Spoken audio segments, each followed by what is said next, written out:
Hello दोस्तों, कैसे हैं आप लोग। उम्मीद करता हूँ अच्छे से होंगे। आज हम लोग इस वीडियो में डिस्कस करने वाले हैं हमारा जो कन्वेयर का ड्राइव होता है। ड्राइव में हमारा स्कूप कपनी लगा रहता है, तो आप लोगों ने देखा होगा हमारा स्कूप इन होने के बावजूद भी जो है कभी कभी हमारा जो कन्वेयर बेल्ट होता है वो हल्का हल्का घूमते रहता है। तो किस लिए घूमता है, उसका रीज़न क्या है, ये टॉपिक में हम लोग बात करेंगे आगे। और उसके साथ ही साथ हमारा जो ड्राइव है उसमें ऐसे कौन कौन से पॉइंट हैं, कौन कौन सी चीज़ें हैं जिसको हम लोग को जो है प्रिवेंटिव मेंटेनेंस करते समय अच्छे से ध्यान दे के मेंटेनेंस को करना चाहिए, जिससे कि हमारा ज़्यादा ब्रेक डाउन ना आए। पूरा महीना हमारा जो है अगला हमारा पीएम आने तक का अच्छा से स्मूथली जो है हम लोग जो है सिस्टम को चला पाएँ। हम लोग यही सब विषय में जो है अभी इस वीडियो में डिस्कस करने वाले हैं। तो चलिए शुरू करते हैं वीडियो को। पहले हम लोग जो है ड्राइव के बारे में डिस्कस करेंगे। ड्राइव में हमारा क्या क्या इक्विपमेंट लगा हुआ है। तो जैसा कि आप लोग देख पा रहे होंगे हमारे यहाँ पे पीएसटी टाइप का स्कूप लगा हुआ है। पीएसटी 660 के स्कूप है ये। 660 जो है इसका साइज़ है, रनर का साइज़। हमारा जो है इसका जो आप लोग देख पा रहे हैं ऊपर टॉप में जो हम लोग का है ये ब्रीदर है, हमारा ब्रीदर प्लग है। इसका काम होता है रनिंग टाइम में हमारा जो अंदर वेपर बनता है उसको वो जो वेपर है वो बाहर निकलता है। और एक प्रकार के जो है हम लोग का जो नाक हम लोग के लिए काम करता है सांस लेने का, अंदर बाहर करने का, वैसे ही काम ये भी करता है। अगर ये ब्रीदर प्लग नहीं रहेगा तो आपका जो है ऑयल सील का लाइफ नहीं रहेगा और बहुत ज़्यादा जो है आपका इक्विपमेंट हीट होगा और लीकेज होने का भी चांसेस रहता है। जब भी आप प्रिवेंटिव मेंटेनेंस कराते हैं आपको ब्रीदर प्लग का जो फिल्टर लगा रहता है उसको अच्छे से उसको क्लीन कर लेना चाहिए।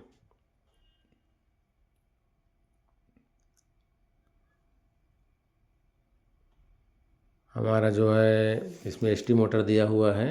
एसटी मोटर है, स्कूप कपलिंग है, उसके बाद में हमारा थ्रस्टर ब्रेक है, फिर गियर बॉक्स है।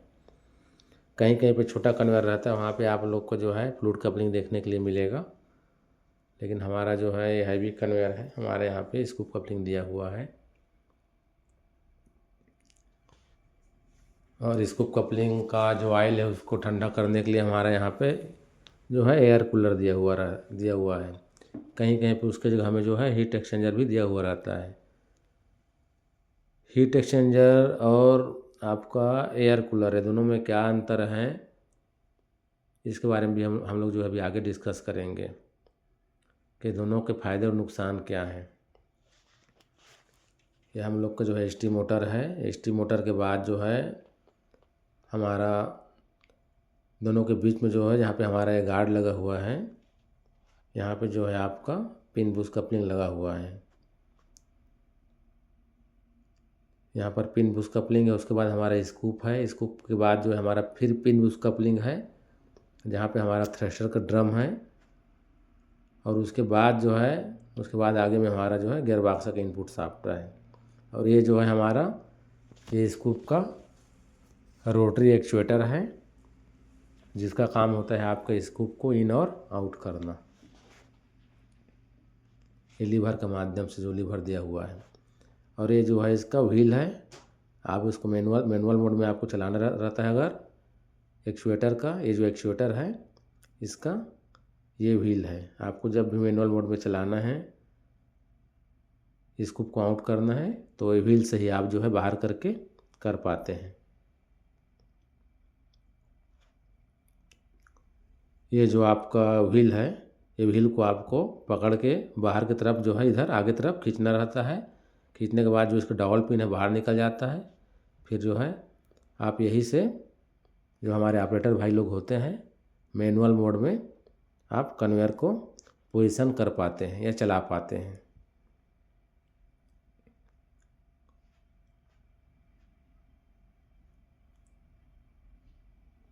तो जैसा कि मैं आप लोगों को बताया हूँ, पहला मोटर हो गया, फिर यहाँ पे हमारा पिन बुश कपलिंग, फिर यहाँ पे हम लोग का जो है स्कूप, उसके बाद फिर यहाँ पे पिन बुश कपलिंग, फिर हमारा थ्रस्टर ड्रम।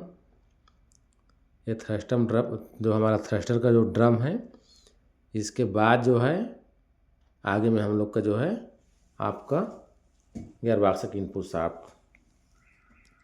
और ये जो है हम लोग का थ्रस्टर का हम लोग का ये मोटर है। इसका वीडियो मेरे चैनल में आप लोग को मिल जाएगा, इसका पूरा डिस्मेंटल किया हुआ वीडियो कि हमारा थ्रस्टर का मोटर होता है उसके अंदर क्या क्या रहता है और वो कैसे काम करता है।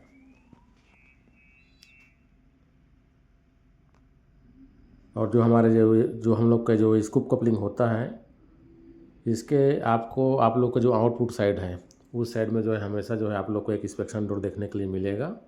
छोटा सा इंस्पेक्शन डोर रहता है इस टाइप का। इसका काम होता है जब भी आपका स्कूप कपलिंग का फिजुअल प्लग मेल्ट होता है तो उस कंडीशन में जो है यहीं से आप इंस्पेक्शन कर पाते हैं और यहीं से बगैर टॉप कवर खोले आप उसको रिप्लेस भी कर पाते हैं।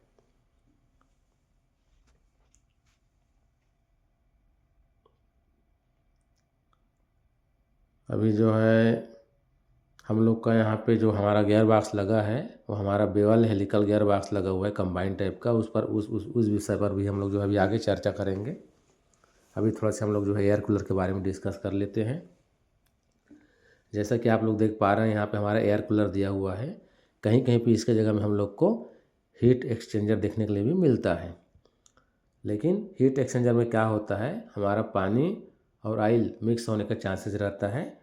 कुछ साल पुराना होने के बाद में हमारा ट्यूब जब लीकेज हो जाता है तो ऑयल और पानी हमारा मिक्स हो जाता है। उसके बाद में हम लोग को जो है LVDS मशीन लेकर के बार बार जो है हम लोग को पानी को जो वाटर होता है उसको वेपर बना के उड़ाना पड़ता है। हम लोग का जो है काम जो है बढ़ जाता है यहाँ पे। तो उसके जगह में हमारा जो है ये हमारा एयर कूलर है। इसके जो फिन्स में जितने भी हमारे डस्ट जमे हुए रहते हैं इसको आप अगर अच्छे से क्लीन कर लेते हैं जब भी आप प्रिवेंटिव मेंटेनेंस करते हैं तो उस टाइम में जो है हम लोग का इससे भी अच्छे से हमारा ऑयल कूल हो जाता है। हालांकि हीट एक्सचेंजर की जगह में थोड़ा समय लगता है ज़्यादा, लेकिन इसमें हम लोग को ऑयल और पानी मिक्स होने का जो हमारा परेशानी रहता है वो चीज़ इसमें नहीं रहता है। और इसमें भी हमारा जो है काम हो जाता है, ऑयल जो हमारा है वो ठंडा हो जाता है।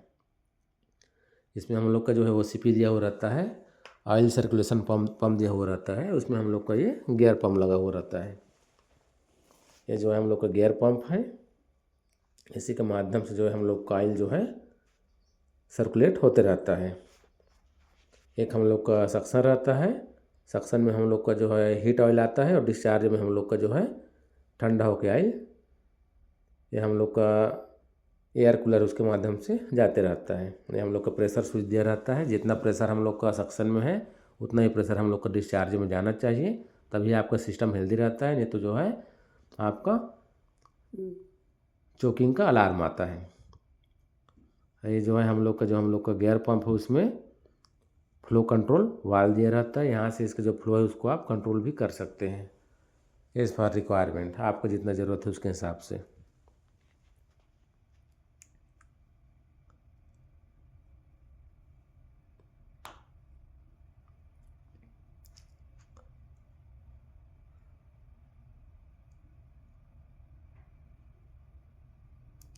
जब भी आप प्रिवेंटिव मेंटेनेंस कर रहे हैं तो अगर अच्छे से आप 100% प्रिवेंटिव मेंटेनेंस को कर लेते हैं तो हम लोगों ने ऐसा देखा है, एक्सपीरियंस किया हुआ है, आपका इक्विपमेंट पूरा महीना स्मूथली चलता है। ये हमारे स्कूप का ऑयल लेवल का इंडिकेटर आप लोग को दिख रहा होगा, व्यू ग्लास दिख रहा होगा, एक लो का है एक हाई का है। आप लोग को हमेशा जो है दोनों ग्लास के मिड में ऑयल लेवल को मेंटेन रखना चाहिए। लो में भी जो है लो ऑयल लेवल का अलार्म आता है, हाई में अगर चले जाएंगे आप तो इससे जॉइंट से सीपेज होने का भी चांसेस रहता है। तो हमको जो है मेंटेन करना चाहिए, दोनों ग्लास के मिड में ऑयल लेवल को मेंटेन करना चाहिए। हमेशा आपका फ्लूइड कपलिंग हो या स्कूप कपलिंग हो 46 का ही हम लोग जो है ऑयल को यूज़ करते हैं। मैक्सिमम जगह में 46 का ही जो है ऑयल यहाँ पे यूज़ होता है स्कूप कपलिंग में। और गियर बॉक्स में आपका डिफरेंट टाइप का ऑयल यूज़ होता है, और डिपेंड करता है कौन सा मेक का आप गियर बॉक्स यूज़ कर रहे हैं। कहीं कहीं VG 460 होता है, कहीं कहीं पे 220 होता है, कहीं कहीं पे 320 भी ऑयल यूज होता है। वो डिपेंड करता है आप क्या लिए हैं, किस टाइप का कौन सा मेक का आप गियर बॉक्स यूज़ कर रहे हैं। हमारा यहाँ पे 3 स्टेज का गियर बॉक्स है जो हम लोग यहाँ पे यूज़ कर रहे हैं, और बेवल हेलिकल टाइप का गियर बॉक्स है हमारा यहाँ पे। कहीं कहीं पे हेलिकल गियर बॉक्स भी देखने के लिए मिलता है।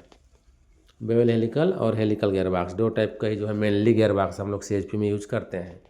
वो अलग चीज़ है कि आप ILMS में जो है वर्म गियर बॉक्स यूज करते हैं, वो अलग चीज़ है। जो मेन कन्वेयर की बात करूँ उसमें दो टाइप के ही हम लोग करते हैं। जो हमारे सब बड़े कन्वेयर होते हैं उसमें छोटा छोटा, मान लीजिए आपको कोई कन्वेयर है 1000 के अंदर तक का कन्वेयर है, उसमें आप लोग जो है वर्म गियर बॉक्स यूज करते हैं। वो इंच में गियर बॉक्स आता है, 6 इंच का, 8 इंच का, 12 इंच का, वो अलग चीज़ है। छोटे गियर बॉक्स छोटे कन्वेयर में यूज होता है वो, जहाँ छोटा छोटा बेल्ट लगा रहता है लाइट लोड के लिए।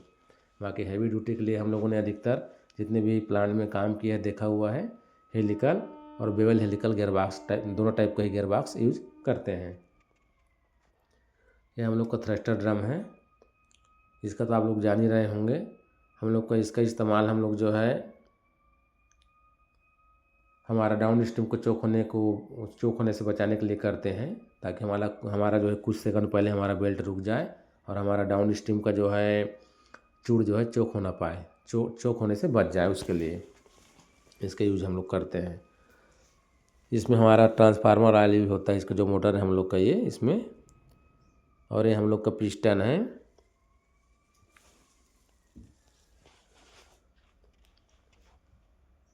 और आप जो है यहाँ से जो है इसका स्टॉक को कम या ज़्यादा कर सकते हैं।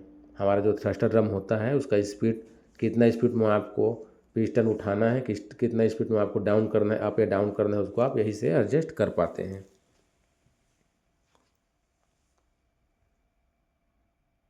आप लोगों ने देखा होगा रनिंग कंडीशन में अचानक जो है हम लोग का कभी भी जो है अप स्ट्रीम में पुल कार्ड आ गया या फिर BSS आ गया, तो उस कंडीशन में जो है बंद हो जाता है रनिंग टाइम में, जब हमारा कन्वेयर लोड में चलते रहता है।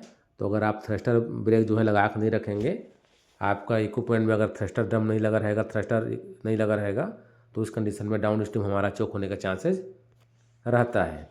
इसलिए हम लोग जो है थ्रस्टर ड्रम का यूज़ करते हैं। लेकिन वो डिपेंड करता है आप डिज़ाइन में क्या लिए हैं। कहीं कहीं आपको देखने के लिए मिलेगा कि आपको थ्रस्टर ब्रेक नहीं रहता है, वो ज़रूरी नहीं कि हर जगह लगेगा।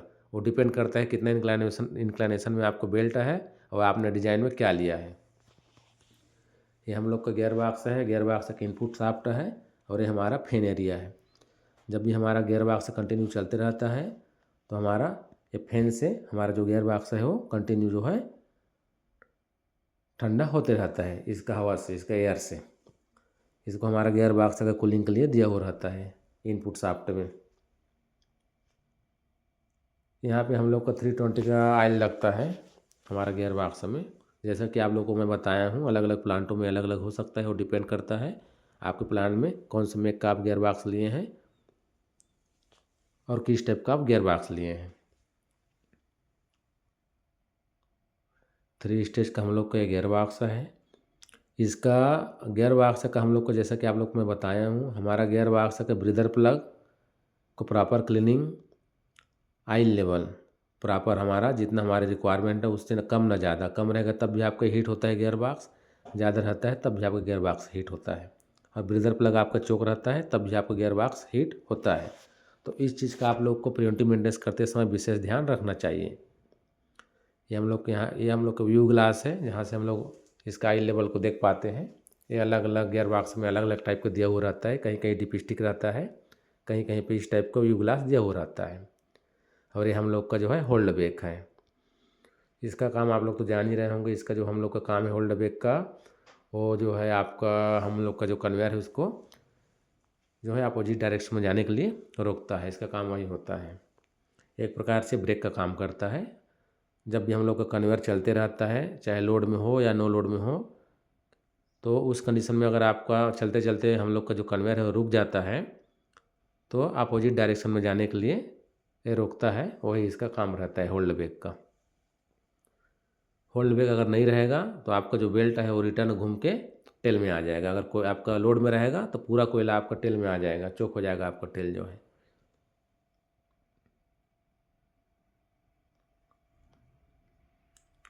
और जैसा कि आप लोग को मैं पहले बताया था कि हम लोग का जो स्कूप कपलिंग है वो इन होने के बावजूद भी जो है हम लोग का बेल्ट हल्का हल्का घूमते रहता है, उसका क्या कारण हो सकता है करके। तो उसका जो मुख्य कारण होता है वो ये होता है कि आपका, हमको लगता है कि हमारा स्कूप इन है, लेकिन वो 100% इन नहीं रहता है। 100% इन होने से पहले ही हम लोग का जो है स्कूप का जो एक्चुएटर होता है वहाँ से लिमिट कट जाता है पहले ही। कुछ दिन चलने के बाद चलते चलते क्या होता है, जो हमारा लिमिट स्विच का स्ट्राइकर होता है और जो स्ट्राइकर है वो जो है पॉइंट में शिफ्ट हो जाता है, जिसकी वजह से जो है लिमिट स्विच हमारा स्कूप 100% इन होने से पहले ही कट जाता है और उसके बाद में हम लोग का जो कन्वेयर बेल्ट है वो हल्का हल्का घूमते रहता है। इसको हम सेंडाई के साथ मिल करके इस प्रॉब्लम को, लिमिट स्विच का जो स्ट्राइकर को अपने सही जगह में सेट करा के सिस्टम हम ट्रायल ले करके ये प्रॉब्लम को हम बड़ी ही आसानी से जो है रेक्टिफाई कर सकते हैं। और हमने किया हुआ है, क्योंकि इस टाइप का प्रॉब्लम सिस्टम पुराना होने के बाद में आता है। तो बस दोस्तों, उम्मीद करता हूँ आप लोग को इस वीडियो में कुछ सीखने के लिए मिला होगा। आगे आप लोगों से फिर मिलेंगे एक नया वीडियो, एक नया जानकारी के साथ। धन्यवाद।